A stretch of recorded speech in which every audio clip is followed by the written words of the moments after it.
there, friends. So we are now going to look through the Sequence 1 bundle. I want you to be able to understand everything that is included in your bundle. So initially, we're going to look at what is in the printed bundle and how it comes to you already organized and prepared. But we're also going to look through your digital files together in just a few moments so that you're not overwhelmed by the separate format when you're needing to kind of look for each piece inside of Dropbox. So let's dig in. The first thing you're going to have inside of your box is a getting started guide. This is in print and digital. And essentially, this guide is going to walk you through each piece that's in this box. So if you already happen to have a Sequence 1 bundle, you could pull that out and you could go through each piece as I explain it to you. And you can also use this as your reference because in here it's going to give you the same basic information that I'm going to give you now. So if you prefer a written list rather than a video or verbal list, then this is a resource that you'll love. At the back of it, you will also find a step-by-step getting started checklist. So a lot of the content that we're going to be covering in this little course is included back here for you in a written check mark format if you would like to have that on hand as you get organized and prepare yourself for your school year. Next, you're going to find the big, thick stack of memory statement cards. There are 4 subjects covered by the memory statement cards. You have geography, catechism, social studies or history, and your language arts card. This is thick because there are 4 subjects covered over 36 weeks. Some of these cards you actually will use for a couple of weeks. For example, your history card, you will keep that on your memory statement board for 2 weeks. And we're going to talk more about memory statement boards later. Catechism, again, you would keep this on your memory statement board for 2 weeks as well. But geography and language arts are swapped out weekly. So there are more of those cards. After your memory statement cards, you will find the sight word and spelling deck. This is a tool that is used alongside your language arts memory statement card. Anything that is on this card related to spelling is going to be reinforced through the spelling deck 7 language arts card. It shows on here that the sight word is as, and there is a flashcard for that sight word. So there are flashcards for all the sight words so you can consistently review those with your student. There is also a spelling card. Our spelling rule is a vowel is usually long when it is followed by a consonant and then a silent E. And so all of our spelling words are a long vowel with a silent E at the end. And that way you have examples to show your student as well as spelling words to work on spelling every week. Next up, we have our header card set. Because we are using a memory statement board as part of a way to review and keep all of this information top of mind with our students, we want that to be really clear and laid out in an attractive format because for most of us, it's going to be a part of our home decor or something that people see when they come into our home. And that way we want to keep our subjects organized. So we have header cards in 2 different font options that allow you to organize your memory statement board. And once again, we're going to go through the memory statement board in just a few minutes and you're going to see the subjects for the header cards. Now note that your header cards are going to come with many more subjects than your Sequence 1 program comes with.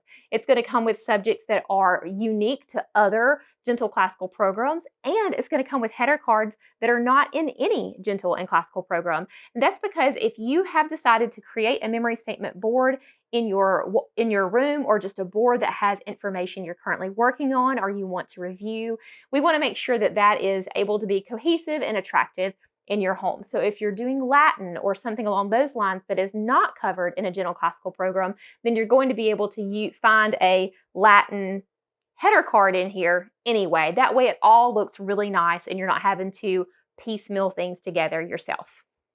The next thing, of course, is the Sequence 1 Teacher's Guide. The Teacher's Guide is free in digital format to download. So if you are thinking about this program for your family, we could not more strongly encourage you to please go download this teacher's guide and read through it after this course or while you're doing this course. The heart and the soul and the structure and the philosophy of education behind Sequence 1 and all of our general classical programs is included in this teacher's guide.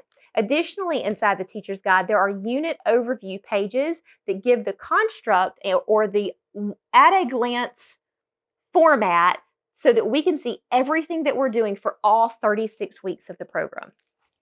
Inside of the teacher's guide, you're going to find things like the books that are required and additional books that are suggested, as well as how to set up a memory statement board. How do I use memory statement board? A lot of frequently asked questions are included in this guide. And then you get to your unit overview pages that show you all the different pieces of the program. And this is where some families do get a little overwhelmed. Once again, if they're new to homeschooling or they're new to doing things in a non-traditional way, the freedom that is inherent in this 2-page spread can actually be really overwhelming because we want to make sure we're doing things to the best of our ability, we're serving our children.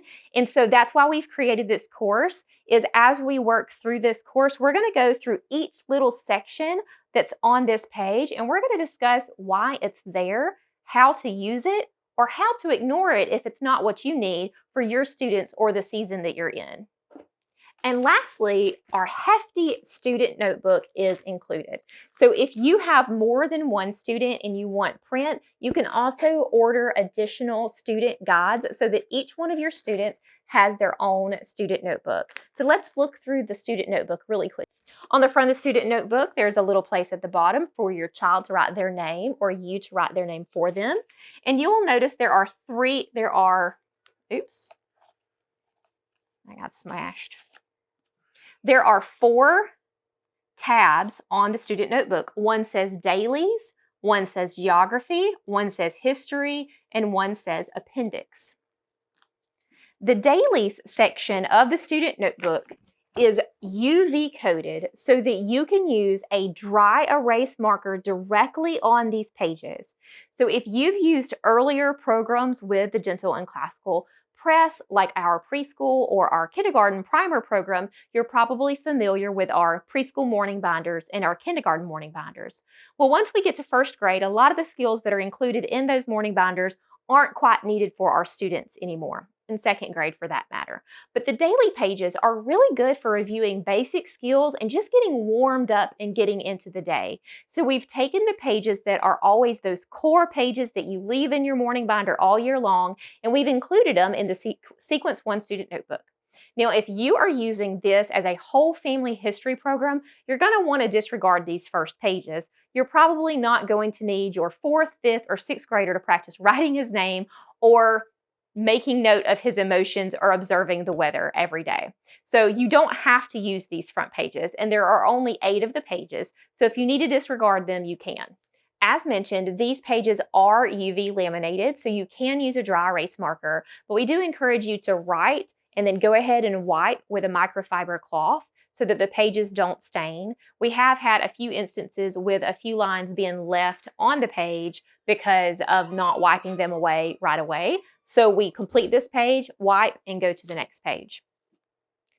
And we will discuss the daily section later in this course. Next, you have the geography section.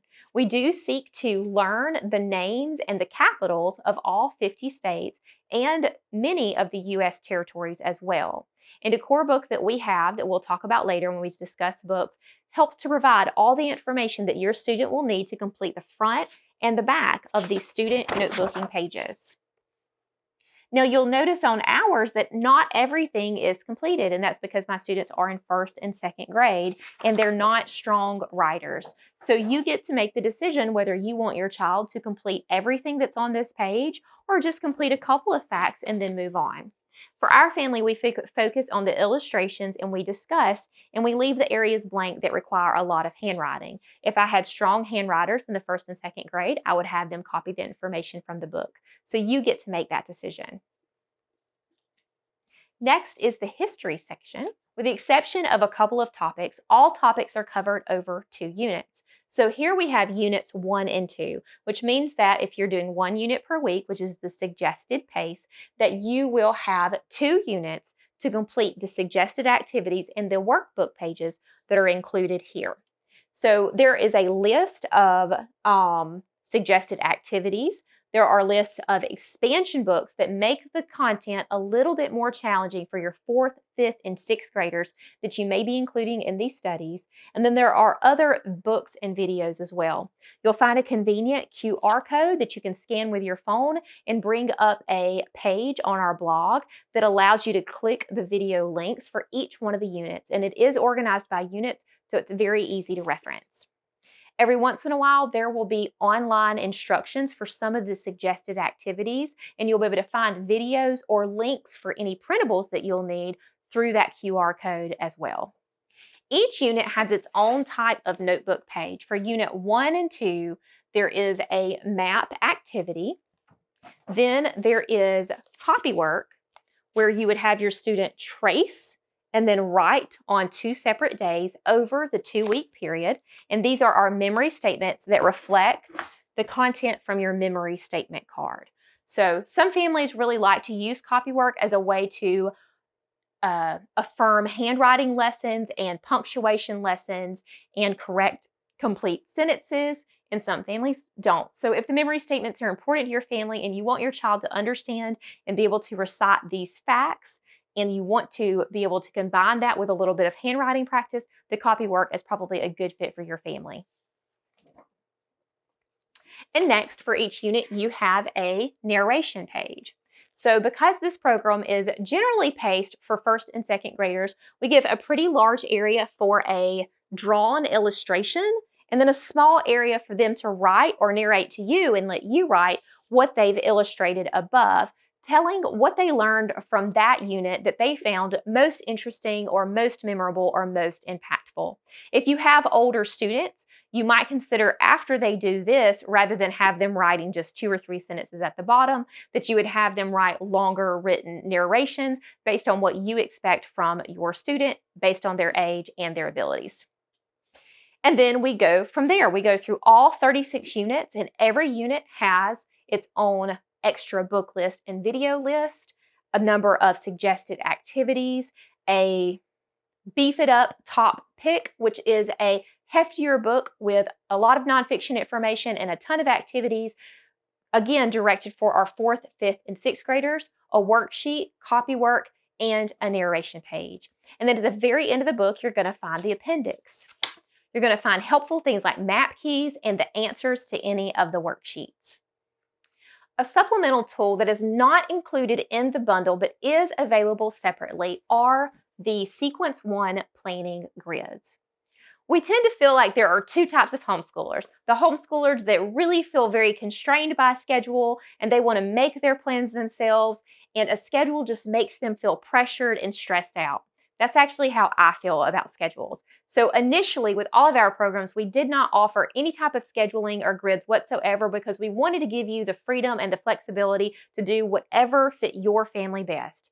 However, we heard from a lot of people, especially moms that are newer to homeschooling or they're coming from programs that are very structured or have detailed schedules, they felt a little overwhelmed at the freedom and the flexibility that was being allowed, and they were concerned they weren't using the program right or pacing it appropriately, and it just felt overwhelming. So we've created grids for all of our programs, and Sequence 1 is no different. Inside of the Sequence 1 grid, you're going to find all 36 units broken down into 5-day weeks. In here, you'll find morning basket, art and music, notebooks, literature, and history and geography.